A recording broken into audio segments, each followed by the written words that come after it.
Tersangka berinisial HS ditangkap di kawasan kaki Gunung Guntur, Garut, Jawa Barat. Pria berusia 30 tahun tersebut masih memiliki hubungan keluarga dengan Diperum Nenggolan dan istrinya Maya Ambarita.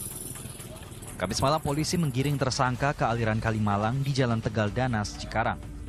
Di sini HS membuang barang bukti sebuah linggis yang digunakan untuk membunuh Diperum Nenggolan beserta istri dan kedua anaknya.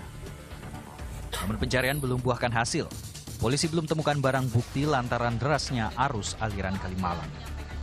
Olah TKP di mobil. Ternyata di sana kita temukan HP korban ada di mobil itu. HP korban dua buah ya, HP korban. Ada darahnya di HP tersebut. Nah itu kita swab, artinya kita ambil untuk contoh yang boleh lapor. Kemudian di pintu sebelah kanan tempat gagang tempat untuk membuka pintu itu juga ada darah juga di sana. Kasus menggemparkan ini terungkap Selasa lalu. Jasad Diperum Nenggolan beserta istri dan dua anaknya ditemukan bersimbah darah di rumahnya di Jalan Bojong Nangka 2, Kota Bekasi.